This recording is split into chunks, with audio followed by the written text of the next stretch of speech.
Hello everyone, my name is Camila Motta Paiva. I'm a Ph.D. student at University of São Paulo, Brazil.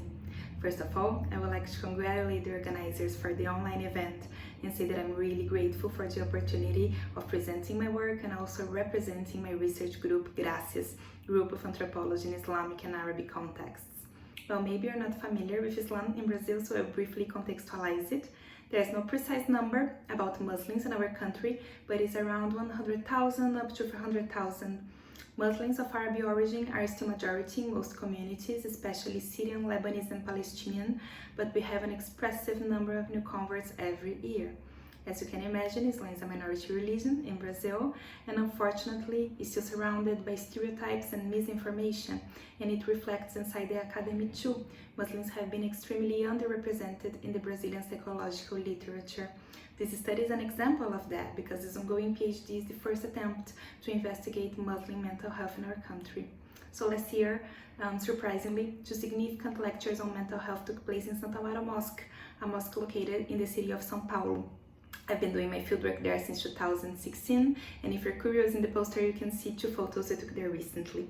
The first lecture, Islamic Prevention of the State of Depression, was given by two sheikhs, and the second one shall be talk about mental health by a Muslim psychiatrist and psychoanalyst. Talking about mental health is a request that comes from Brazilian Muslims themselves. Most Muslim women say that they always wanted to know more about mental health, but didn't find proper explanation about it. Converts face some barriers when it comes to accessing high-quality religious information in Brazil, as they don't speak Arabic and translations into Portuguese are few and not accurate, so they depend almost entirely on the oral advice provided in the mosques.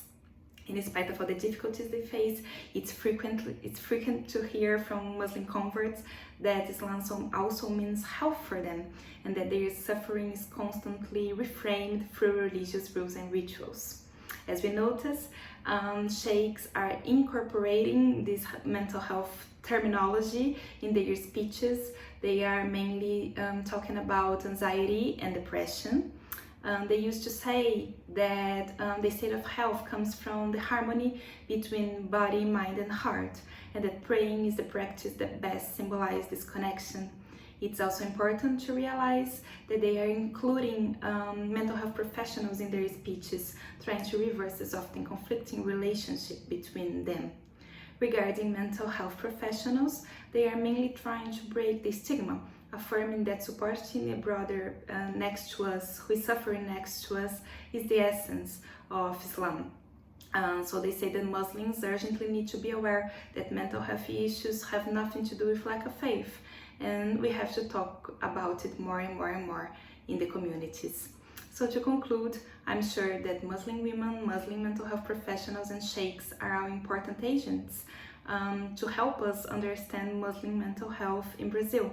So at this very moment, I'm conducting online interviews with them. I hope the next year I will be able to present further and deeper findings of this research for you. Any questions, concerns, or helpful contributions, please contact me. Thank you very much for your attention. See you.